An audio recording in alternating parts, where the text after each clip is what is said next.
to build whatever we need. So this is called harness, meaning that you have a model and you attach tools, you attach ability to search through the internet, access your file system, and yeah, basically there are a lot of things that you could do with those desktop applications. I run like more than 5 projects at the same time, running it in production, developing it constantly, like one increment after another. And I see it like very convenient to use something like the folder structure for each project and switch between them. So I want it to be a little bit more like practical and with some kind of like workshop maybe, and if you want, we could execute something in parallel.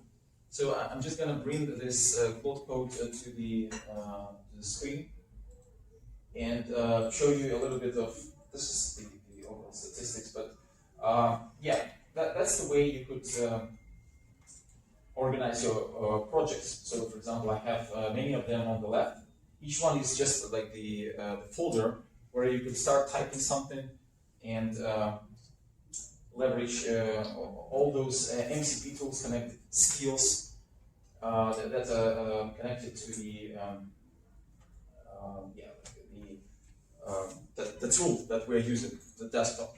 So I just wanted to get a little bit of feedback, how familiar you are with those tools, like and the terms like MCP, skill.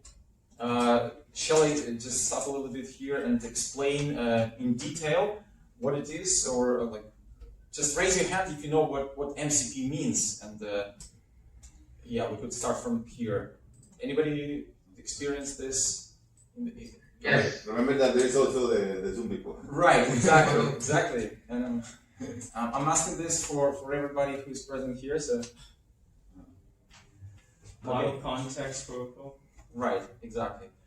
And what we can achieve if we use, for example, Chrome MCP. Do you know some limits? What can be achieved? So technically, we could control fully the Chrome instance. Okay, it means that yeah, like we could open the tabs, we could order pizza, we could order our like airline tickets, and in order to do this, we just connect, for example, for a Claude Code, which is gonna show like something that we have here in general. There is like a connected browser thing. Yeah, we could allow all browser actions. Yeah, like I have 2 browsers connected, right? And as simple as like sending a prompt to it. Yeah, like to open.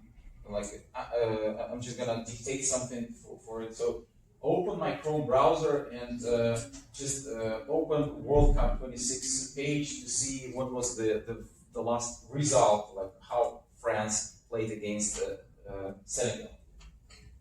Okay, so like with this kind of prompt, and I'm actually starting this in the folder which is called marketing, but you could choose any folder you want. So we could see here, okay, it asks us, which Chrome browser should I use? Like, and I have 2 connected, right? So I'm going to choose this one, like maybe just this first one. Okay, and it's gonna just do something for us. I'm starting with some practical examples, but I'm just gonna bring this browser to our screen. Okay, so if you see this browser, yeah, it's technical. Just opening the website that I've created. This is one of the projects for World Cup, right? It searches through the matches as we speak. You see here, but if you ask it to go to the teams, for example, and yeah, like find the result, I think we should be able to do this. So like, go to the France team page and find the last game that they played. So, by the way, I'm using Flow here in order to provide those dictation commands. So, yeah, there are many tools to use. This is paid one. So it sends it to the cloud, but every time I speak, it just optimizes it, understands like when I stumble or like repeat something, or it corrects my speech, and it uses the dictionary, the words from the dictionary that I've provided. It's looking like this. I'm just gonna put it here. Yeah, and I have my dictionary and the whole history of my requests here. All right. So we could already see that it's 3.1. I guess it found something somewhere on the page. Here we go. Okay, it was just one of these practical examples that we're going to be going through as I present. Question. Right. So we just explored Claude Code, and the race between AI models is so fast. They are competing every week, literally. You know, like Opus 4.8 was released roughly like 4 weeks ago, and like a week ago we already had Fable 5, which is de facto the best model, which was available for 3 days for everybody, and now it's banned. But yeah, we hope that it's gonna be back sometime again. So those models are really capable of doing a long work with many steps, verified. It has a good sense of understanding what's good, what's bad. Yeah, like you could build 3D games, websites, mobile application, and yeah, there are a lot of things here. So we talked about MCP. This is one of the things which LLM could do, right? Another thing is that it could write the code. Yeah, like very, very structured code with a lot of yeah, like steps for verification, meaning that we could leverage such tools as a playwright in order to test our application. So yeah, we could even tell it to log in into the website, use those credentials, and then click some elements to verify that it's working as expected. So yeah, I wouldn't stop here, like, because it would be technically a similar request like we did here, right? To test an application with a playwright or whatever. But yeah, just moving forward. All right, so that was a good point about ID. So you could write some code here in the terminal or VS Code extension or codecs, and I'm just gonna jump into the presentation back. So, all right, the thing that Boris Cherny, the creator of Claude Code, stated was like coding is solved. It was like 4 or 5 months ago. Mm-hmm. But the mess around it is still there, and we need to manage it. We knowing how to build, like proving it and marketing it. This is what the builders are facing daily. So let's talk a little bit about it. But before diving into it, I just want to tell you my story. Okay. So, like, you know, I went all in on AI like more than 3 years ago. When I came to the United States, you know, like it was just the visa that allowed me to stay here like for 6 months, you know. And yeah, I started to use ChatGPT, and at that time it was just a deleted model. And yeah, so actually, I got a reject on the O1 visa, which is like for the startup, and that was kind of the moment when I realized that basically I have to use the full force of what's available to help me to yeah, basically achieve my goals. So I applied to EB1A, if you know, this is an extraordinary talent visa, right? And AI helped me a lot to build this case, which is basically like, I'm gonna jump into one slide here. Like it was more than 900 pages overall in the petition. It was like more than 15 reference letters. It's it took me around a month to build a better case. But yeah, it was 0 RFE, and I got a green card. Thanking the advantage of AI that I got yeah, when I was just here. So this is one of those cases how you could basically leverage it. It would be helpful even for Professor. Okay. For everybody. All right. Can you tell us that? Yeah, of course. So like the story is about building a strong case. So I have, at that time it was like around 17 years of software engineering experience, right? And I worked with huge companies in Europe, like Grenzebach, Hayes, Japanese, United States companies, right? So, but in order to prove that you are like the extraordinary talent, you should have like the evidence on several criteria. So, like I was participating in some of the contests, was like a jury in a hackathon, for example, right? But I never thought that it will help me in my life. So. Like I was starting to grab all the information about myself, like even letting it go to my Google Drive and find some documents somewhere, like looking for the pictures, you know. Oh, but wow. At that time, AI wasn't so cute, you know. It was a lot of manual work. Now you could connect with MCP, like just your Google Drive or Google Photos. It could even analyze like a lot of your content and tell you the best strategy to go for. So it was quite a lot of manual work that I did, like it was sleepless night, a month of crazy stuff. But the steps were quite simple to match the criteria. So I had at least 2 points for each criteria, including jury, including the kind of the prize, the awards. That was the first criteria, I think.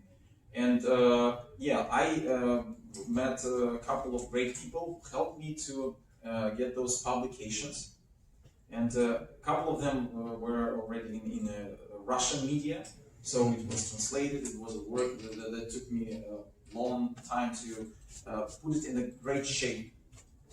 But yeah, it totally worth it. So I could explain that. And one of the cases that I wanted to share with you, you know, my 10-year-old daughter built a mobile application, like the game, which is called SketchMate, to play with her friends on her own. So I was just leading, like, providing her this TOOLBELT, you know, for developing in Claude Code. So she learned how to use prompting and build this application. If you want to scan it and play with somebody, go ahead. It's available in Android as well. So yeah, this moment inspired me a lot of people. She were like sharing this at school with Sanya. So a lot of guys were so interested and yeah, wanted to do the same, because now it's a time there are no barriers, no limits. And in order to do this, we need to follow a couple of steps. And one of the steps, of course, is building. Right? We need to know which tools to use, how to build scalable application, or at least the application that doesn't fall down like after a couple of days or weeks. Right? You have to understand like where you store the code and how it gets deployed, for example, right? And this is like the mobile application. We use the App Store Connect in order to upload those applications in the App Store, release it, pass the verification, because they have to click through the application and verify that there is no malicious vulnerabilities in it. And yeah, that's the first part. I would recommend to use those tools like Claude Code, which are de facto the best in class tools for development. and I built my own framework for specifications. Like specification is basically written form of your mobile application or website where you clearly specify what features you want it to be in the application. And sometimes when you do live coding, you just lose this track. And I'm pretty sure you saw it a couple of times when you say 5 or 6 things and it forgets to do something. It's not understanding you well. It hallucinates. So in order to keep track of all the things that you want it to be in your application, I just created my open source project, which is called SpecWeave. And the concept of it is that you have a product already. It can be something like brown field or a green field from scratch, right? And every time you use a prompt, it creates you an increment, meaning that it just creates a new extension of your existing product and writes the specification just for this part, like in a Git, so that you have a difference between what was before and now. So following this concept, I just built the SpecWeave itself, like with the Dogfooding kind of. It's more than 800 iterations or increments, as it's called. And I'm leveraging the latest dynamic workflows. This is the part of the Claude Code, and to build this things like verification. You want the website to look like header, body, and footer with some designs, responsiveness. So once you define the goal or the rubric, like what kind of criteria you want to be there, right? Dynamic workflows are doing it kind of automatically with the loop, checking itself, and Claude Fable 5 is using it heavily. Like I wish to play around with Fable 5 at some point again when they return this model back. So that's basically the first part, the build part, right?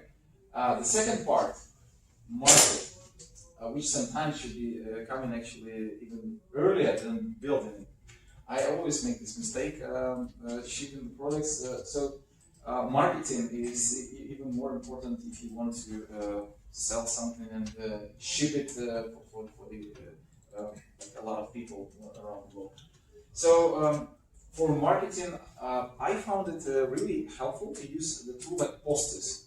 This is a free tool. You could run it locally. You could run it in cloud, VPS, or your own server like Hetzner or whatever. And as you go, I just wanted to show you a little bit on it because it's easier to see. So this is the Posters which I hosted on one of my domains that I own, right? And for example, previously, that's what I planned and generated with the help of AI. So this is the timeline, right? And I have many projects, more than 5 projects running in production, a couple of open source projects that I'm leading, and every square that you see here, or rectangle, in fact, is representing one of those.